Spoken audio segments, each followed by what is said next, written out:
Today I'm planting roses. We plant roses, well, I'm in Australia and it is July, so it's winter time, and I've ordered online some special roses that have come bare rooted to me, and this time of year they're dormant, so you can dig up the roses that you have or and move them, do what needs doing.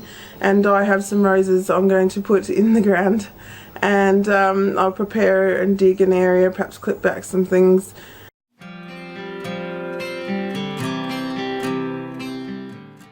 Okay, this is the rose I'm going to start with. It's called Abraham Derby or Derby.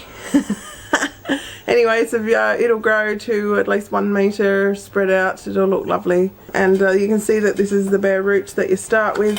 And well, I will perhaps later in the year can show what it'll look like in full flower. So, when you first receive your roses from the shop online, you should soak them in a bucket of water at least for 1 day, because they've been in shock, basically, been in a parcel. They did arrive in a little bit of wet dirt, but it's good to soak them in some water.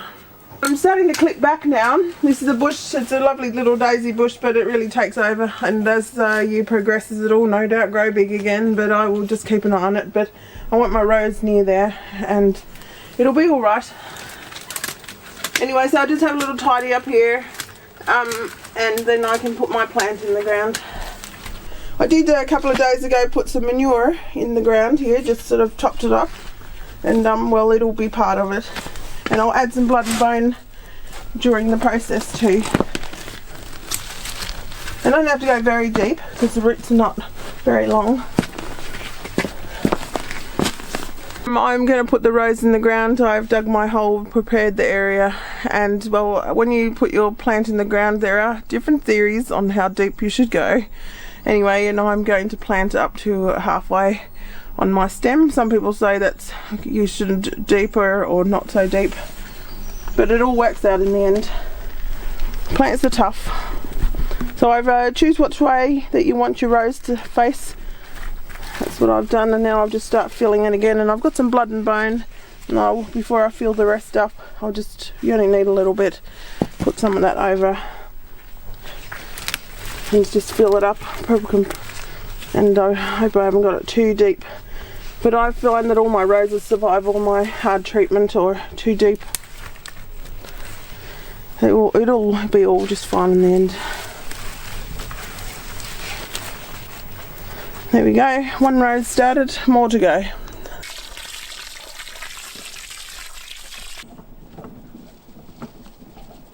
I have the ultimate wheelbarrow. Well, it's not very big, but it does its purpose. And my children absolutely love going for rides in the wheelbarrow too.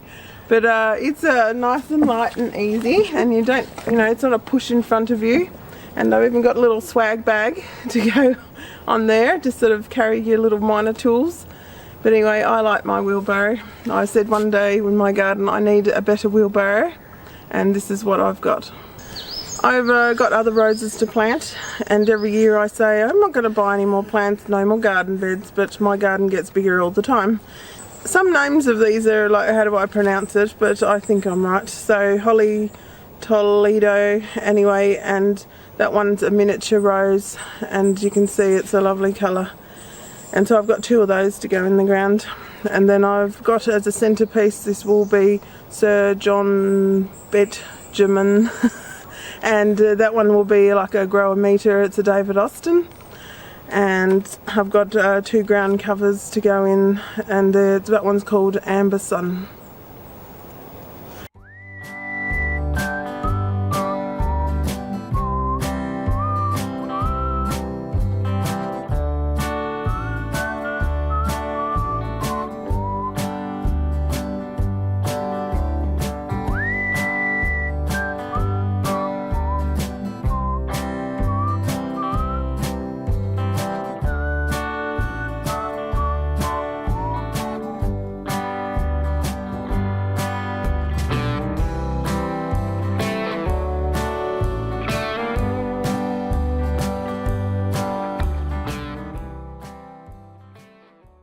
Order roses and you spend over $100 or 100 and up, then you get a bonus rose, And so this one's actually called Purple Glow. Didn't come with a picture, but it's actually, well, what I've researched, a nice dark pink. And it'll grow into a regular tall rose. So I'll just start preparing.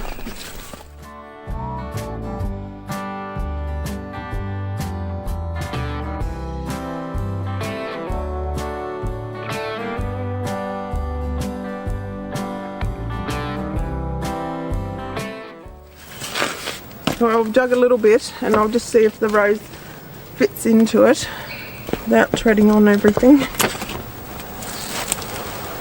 Feel right.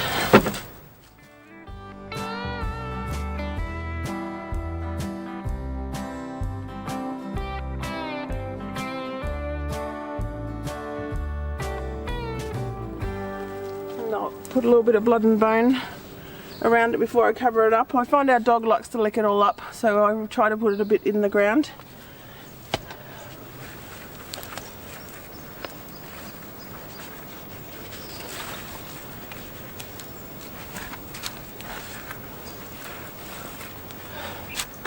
And then I'll water it. Even though the ground's wet, it's good to water it anyway. I've planted my roses and I look forward to seeing some colour in the spring and the summer, and I like summer and spring with all the colour, and then, well, the mud comes at this time of year. I'm glad to wear gloves, and I've slipped around a little bit in the mud, but anyway, we'll show you a film later in the year of what our garden really looks like.